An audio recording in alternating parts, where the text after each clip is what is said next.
La música de la discoteca aún resonaba en su voz cuando lo gritó: «Si no te gusta, Merrayil, divórciate de mí». Estaba de pie fuera del Uber, con un tacón ya roto y el delineador de ojos corrido como pintura de guerra. Su pelo apestaba a vodka y a la colonia de otro. Yo estaba de pie en el umbral de la puerta, en calcetines, sosteniendo su anillo de bodas en mi mano. No porque se lo hubiera quitado, sino porque lo había encontrado en el suelo del baño, junto a una prueba de embarazo sin abrir. Sí, esa parte viene después. 3 minutos antes de que ella saliera de ese Uber y gritara su ultimátum a la noche, me había enviado un mensaje con una foto suya en el Midnight Fest, esa ridícula discoteca nueva en una azotea donde se conciben la mitad de los divorcios de la ciudad. Estaba abrazada a un tipo con el pelo platino y un tatuaje de un bebé llorando en el cuello. Su pie de foto: «Relájate, cariño. Solo estamos bailando». 3 minutos después de que me gritara que me divorciara de ella, estaba aporreando la puerta principal como si su vida dependiera de ello. ¿Por qué no discutí? No le respondí al mensaje. Ni siquiera me quedé. Simplemente respondí a su foto con una mía. No de mí. No de otra mujer. Solo un cajón abierto. Un cajón muy específico. Y el único objeto que había dentro que lo destapó todo. Ella creía que tenía secretos. Pero no se daba cuenta de que yo tenía acceso. No la seguí. No grité. Ni siquiera di un portazo al irme. Simplemente cerré la puerta con llave silenciosamente detrás de mí y salí a la noche como un fantasma que por fin había decidido dejar de atormentar su propia casa. Pero por dentro, estaba ardiendo. Sus palabras retumbaban en mis oídos. «Si no te gusta, divórciate de mí». No lo dijo con dolor, ni con desesperación. Lo dijo como si me estuviera ofreciendo una opción en el menú de un restaurante. Como si mi corazón roto fuera una molestia por la que no podía permitirse preocuparse. Ella pensaba que yo seguía siendo el mismo tipo que una vez lloró porque ella me dejó en visto durante la hora del almuerzo. El tipo que pedía perdón por levantar la voz cuando encontraba pintalabios en su bufanda.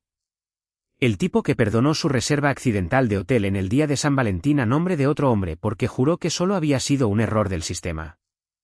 Sí, ese era yo. Pero esta noche no iba a terminar como las otras. Porque lo que ella no sabía era que yo ya había empezado a prepararme para esto hacía semanas. En silencio, sigilosamente, de la misma manera que ella había estado mintiendo. Y el cajón de la foto, ese era su cajón, el que ella pensaba que yo nunca miraba. Sabía que guardaba cosas allí. Cartas viejas, recibos, pequeños recuerdos que decía que eran de viajes de chicas. Nunca lo había tocado hasta el jueves pasado. Fue entonces cuando encontré el teléfono desechable, un dispositivo barato y sin marca, apagado, escondido detrás de una vela de viaje y un pase de gimnasio caducado. Lo cargué, esperé, lo abrí, y te juro que tuve que sentarme. Había docenas de mensajes, fotos, notas de voz, todos de un solo número, sin nombre, solo guardado como X. Algunos mensajes me revolvieron el estómago, otros hicieron que me temblaran las manos. Pero no dije nada. Me hice el tonto.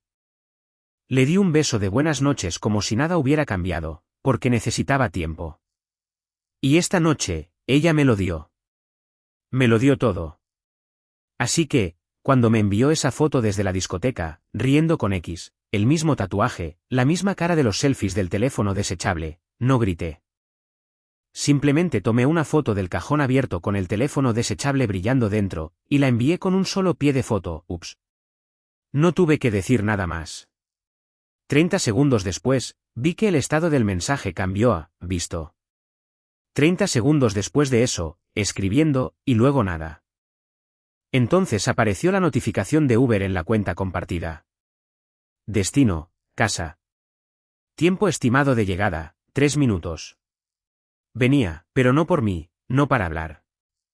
Venía para borrar, para encubrir, para suplicar. Y no tenía ni idea de lo que yo ya había hecho con el contenido de ese teléfono.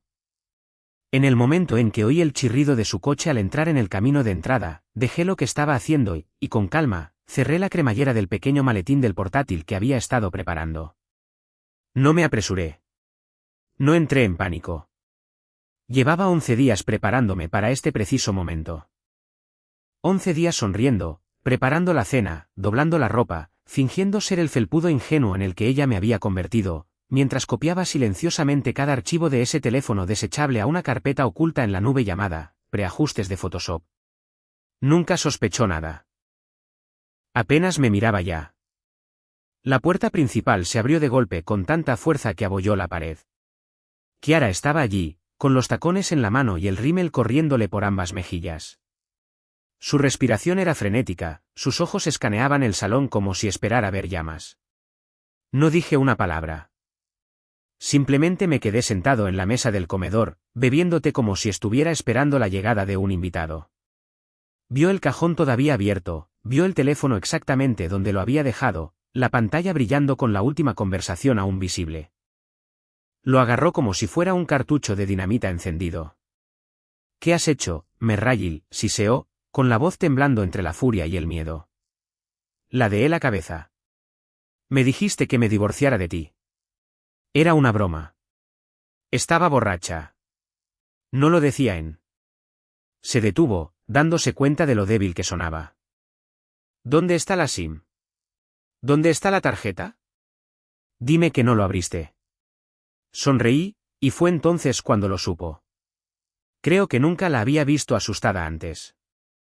Siempre había tenido la sartén por el mango. Siempre controlaba el tono, el momento, la verdad. Pero no esta noche.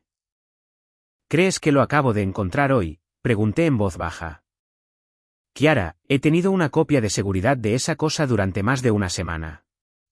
¿Sabes qué más encontré? Capturas de pantalla de vuestra pequeña escapada del mes pasado. ¿Adivina quién reservó el hotel?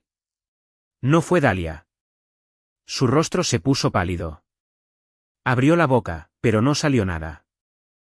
Y aquí viene la mejor parte, añadí, levantándome lentamente y dejando la taza de té. No le envié nada a tu madre. Todavía. Tampoco envié un correo electrónico a tu trabajo. Pero esa carpeta en la nube es real y está compartida. Se abalanzó sobre mí, agarrándome el brazo, su voz ahora llena de pánico. Por favor, Merrayil, por favor. No lo entiendes. No fue así. Él solo era mira, cometí errores, ¿vale? Pero si me quieres, no arruinarás mi vida por uno. ¿Un qué?, espeté, rompiendo finalmente mi calma. Una noche, un año, un teléfono desechable, un hombre, un bebé. Silencio. Esa última palabra la golpeó como una bofetada.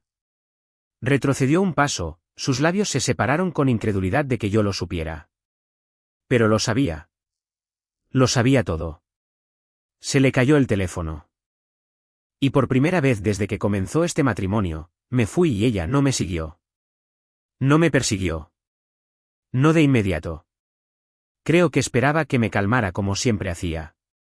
Que saliera a caminar, lo pensara demasiado y luego me disculpara por hacerla sentir culpable. Así es como solían terminar nuestras peleas, conmigo cediendo y ella reescribiendo la verdad en tiempo real. Pero esta vez no. Esta vez, no desaparecí en el sofá o en la habitación de invitados. Desaparecí por completo. Mientras ella seguía mirando ese teléfono desechable como si hubiera detonado toda su vida, me subí a mi coche y conduje directamente hacia la única persona que merecía ver lo que había descubierto, su hermana, Yanelle. Ahora, antes de que asumas que estaba siendo mezquino o dramático, escúchame. Yanelle no era solo su hermana.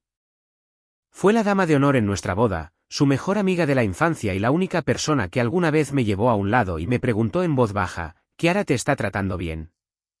Nunca respondí. Estaba demasiado avergonzado, demasiado leal, demasiado asustado de lo mal que estaba la situación en realidad. Pero esta noche, ya no tenía miedo. Aparecí en su apartamento sobre la 1:30 de la madrugada. Sus ojos se abrieron como platos cuando me vio. Nada de hola, solo un, ¿qué ha pasado? Le entregué la memoria USB. Abre la carpeta llamada Oops, le dije. Dudó, luego la conectó a su portátil. Vi cómo su rostro cambiaba en tiempo real. Confusión, conmoción, horror. Se tapó la boca cuando vio los archivos de vídeo. Me preguntó 3 veces si los mensajes eran reales.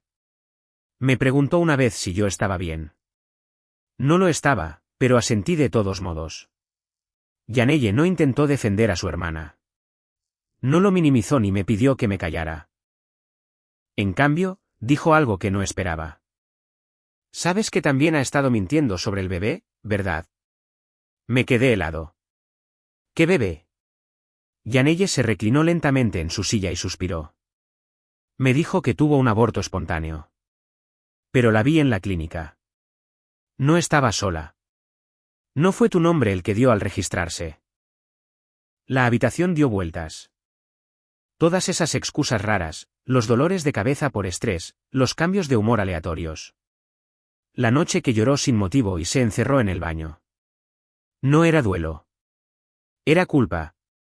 Me senté en un silencio atónito, tratando de decidir si me sentía más destrozado o aliviado. Porque ahora sabía que esto no era una mala noche o una mala racha. Así era ella realmente. La máscara se le había caído y yo no se la iba a volver a poner. Salí de casa de Yaneye con algo mejor que la venganza. Salí con confirmación, con testigos y con un plan muy específico. Para cuando Kiara empezó a bombardear mi teléfono con sus llamadas frenéticas y sus mensajes con lágrimas de cocodrilo, yo ya estaba sentado en la habitación de un hotel en el centro, reescribiendo tranquilamente el final de su historia. Para cuando Kiara se dio cuenta de que me había ido, realmente ido, el pánico en su voz había cambiado. Sus primeros mensajes fueron defensivos. «Estás exagerando. Esto no es lo que crees». Estaba borracha. Pero a medida que pasaban las horas y yo no respondía, los mensajes se volvieron frenéticos, luego desesperados, y luego terriblemente manipuladores. «Me estás asustando, Merrayil. Por favor, solo háblame. Estoy preocupada por ti. Por favor, vuelve a casa. Podemos arreglar esto. No vayas a recursos humanos. Te juro por Dios que si arruinas mi trabajo». Y ahí estaba. Esa pequeña grieta. La prueba de que finalmente entendía lo que yo tenía en mis manos. Siempre había pensado que yo era demasiado débil para irme. Construyó sus mentiras sobre esa base. Pero yo no era débil. Solo estaba esperando. Esperando el día en que tuviera suficientes pruebas, suficiente perspectiva y suficiente rabia para actuar sin levantar la voz. Me registré en el Hotel Marboot, el que tiene el salón de negocios seguro y las impresoras que no hacen preguntas. Abrí los borradores de correo electrónico que había estado preparando. Asuntos como preocupación urgente, envío anónimo, y documentación de conducta inapropiada. Todo respaldado por capturas de pantalla, fechas, horas. Sus aventuras en la oficina no eran solo traiciones emocionales. Cruzaban líneas, violaciones de recursos humanos, conflictos de intereses, propiedad de la empresa involucrada. Y su jefe, casado y con hijos. Se había convertido en la protagonista de su propia telenovela. Yo solo enviaba el guión. Pero antes de darle a enviar, di un último paso. Le envié un mensaje a la única persona a la que Kiara temía más que a perder su trabajo, su madre. Kiara siempre se pintaba a sí misma como la hija de oro. Exitosa, casada, estable. Había creado esa imagen como una marca. Su madre, una jueza jubilada, me dijo una vez en la cena de Navidad: «Me alegro tanto de que Kiara haya encontrado a alguien como tú». ¿La calmas? Bueno, pues ya no. Envié el mensaje con una sola foto adjunta, un fotograma borroso del vídeo del teléfono desechable de Kiara en la cama con X. Sin desnudez, solo lo suficiente. Mi pie de foto, pensé que merecías saber la verdad. Apagué mi teléfono después de eso. No necesitaba ver las consecuencias en tiempo real. A la mañana siguiente, 3 cosas sucedieron casi simultáneamente. La oficina de Kiara emitió un aviso interno sobre una investigación en curso. Su madre me dejó un mensaje de voz que comenzaba con «Estoy asqueada», y terminaba con «Lo que sea que necesites, te ayudaré». Y Kiara apareció fuera del hotel, sollozando frente a la cámara del vestíbulo, pidiéndole a la recepcionista que me llamara. La seguridad tuvo que escoltarla fuera. No pudo salir de esta gritando. No pudo seducir, manipular o hacer sentir culpable a nadie para volver a entrar. Y aún no había terminado. Para cuando volví a encender mi teléfono, la explosión ya había ocurrido. Llamadas perdidas, mensajes de voz, mensajes de números desconocidos, algunos suplicando, otros furiosos, uno incluso amenazante, pero no respondía ninguno. No tenía por qué. Los engranajes ya estaban en marcha, y Kiara finalmente estaba atrapada en una máquina de la que no podía salir con encanto o mentiras. Su hermana, Janelle, me envió la primera actualización real. Al parecer, el jefe de Kiara había sido suspendido de empleo, pendiente de una investigación sobre una relación no revelada con una subordinada. El mensaje de Janelle decía: está desesperada. No sabe qué hacer. Sigue preguntando si lo desharás. ¿Deshacerlo? Actuaba como si yo hubiera presionado un botón por accidente. Como si hubiera dejado caer un vaso que simplemente se podía barrer y olvidar. No, esto no era algo con lo que tropecé. Este era el resultado de años de negligencia emocional, manipulación psicológica, manipulación y traición. Todo envuelto en un vestido de diseñador y una sonrisa falsa. Y ella me había dado las herramientas para todo. Yo simplemente decidí usarlas. Luego vino el abogado. No, no el mío. El suyo. Llamó a mi número del trabajo. Dijo que representaba a Kiara en un asunto de privacidad doméstica y quería discutir una posible demanda por difamación. Casi me reí. Ella pensaba que esto era por venganza. Todavía no lo entendía. No estaba tratando de arruinarla. Simplemente había dejado de protegerla. Así que, le reenvié la llamada a mi verdadera abogada, Trina Hall, quien ya había redactado los papeles del divorcio semanas atrás, cuando encontré el teléfono desechable. Trina era implacable, precisa y no tenía ningún interés en el dramatismo de Kiara. En cuestión de horas, el abogado de Kiara se había echado para atrás. ¿Por qué? Porque yo tenía recibos, marcas de tiempo digitales, datos de ubicación y 2 declaraciones de testigos, la de Janelle y la de un compañero de trabajo anónimo que me escribió sin que se lo pidiera después de que las cosas empezaran a desmoronarse.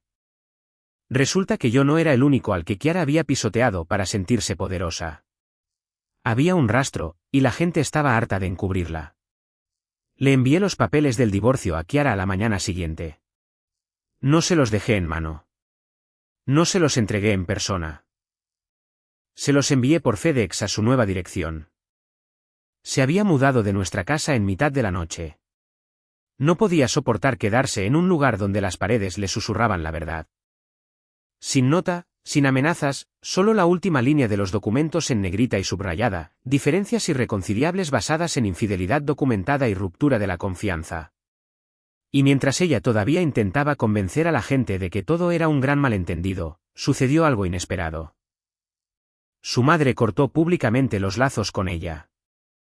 Publicó una declaración en su propio blog profesional sobre sentirse traicionada por el engaño de un ser querido. Se hizo viral en sus círculos legales. Al parecer, ni a los jueces les gustan los mentirosos, especialmente cuando son sus propias hijas. Kiara estaba siendo borrada de su propia narrativa cuidadosamente construida. Y aún así, seguía intentando contactarme. Sabía que no lo sentía. No de verdad. Simplemente no podía soportar perder el control. Pero estaba a punto de perder algo más grande que el control.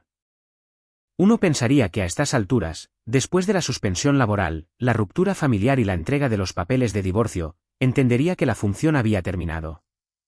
Pero no, Kiara redobló la apuesta. Empezó a publicar en redes sociales como si nada hubiera pasado. Frases inspiradoras, fotos antiguas de vacaciones, incluso una foto suya sosteniendo una taza de café con la leyenda, sanando, no odiando. Era como ver a alguien intentar decorar una casa mientras se incendiaba. Y entonces hizo algo que casi me hizo reír a carcajadas. Me etiquetó en una publicación que decía: algunos hombres se quiebran bajo presión. Otros simplemente no eran lo suficientemente fuertes para empezar.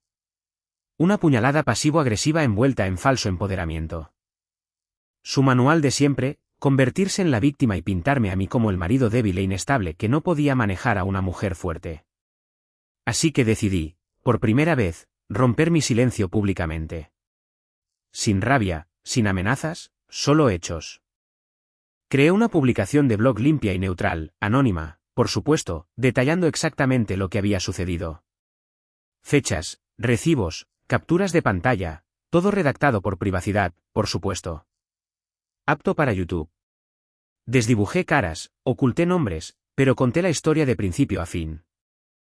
Sin exageraciones, solo la verdad. Y no lo promocioné. No lo enlacé en ningún sitio. Se lo envié a una persona, solo a una. Un ex compañero de trabajo de Kiara, alguien a quien ella había sacrificado durante una reestructuración del departamento el año pasado. Alguien con una enorme red de seguidores en LinkedIn y una larga memoria. Esa persona compartió el blog con la leyenda, resulta que el karma escribe en párrafos completos. Explotó silenciosamente al principio, pero la gente habla, la gente ata cabos, y no pasó mucho tiempo antes de que alguien cruzara las referencias de los tatuajes mencionados en la historia con cierto ejecutivo suspendido por recursos humanos. Kiara me llamó desde un número nuevo a las 2:17 de la madrugada. No contesté. Me envió un mensaje, ¿qué demonios has hecho? Respondí con una sola línea, nada que no te hayas hecho ya a ti misma.